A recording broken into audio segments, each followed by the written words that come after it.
what Mr. Byabakama, the chairperson of the Electoral Commission, relayed was actually completely different from what happened on the grounds. The law requires that there must be,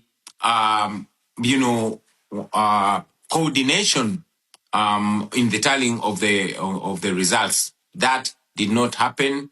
The candidates were not given copies of declaration of result forms, and the Electoral Commission simply declared numbers that it did not justify where they were coming from.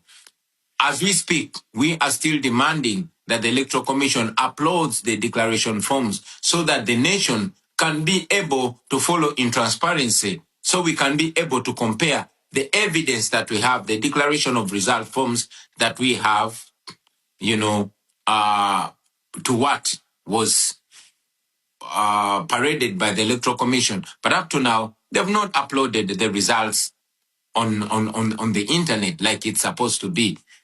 Somebody may ask, why then didn't we go to court? But we've mentioned it again that institutions in Uganda have all been destroyed, and including the judiciary.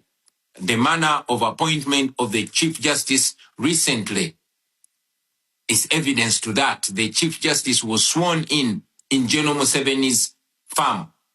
So that and many other reasons cause us not to have trust in the judiciary in Uganda, and many times the regime, General Museveni or his son, have actually been guiding publicly and sometimes privately, determining how the judiciary does its work. So we found no redress whatsoever in the Ugandan judiciary, and that's why we did not go to court.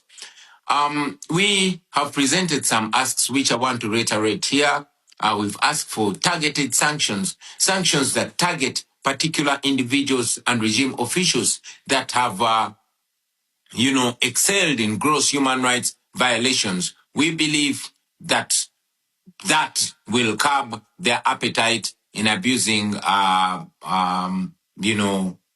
human rights, in undermining democracy, and to ensure that there's accountability for their crimes against humanity. Because I know we have other speakers on the platform, I want to appreciate you for the opportunity and to further call for more interest and for more attention to the people of Uganda. We really appreciate the attention, but we still request the international community to keep an eye on Uganda, to keep an eye on what is going on here in our country. I thank you for God and my country. Thank you very much. I can promise we will do that. I make sure as a chair of the delegation EU Africa that we will keep an eye on Uganda and we will follow up the situation very closely.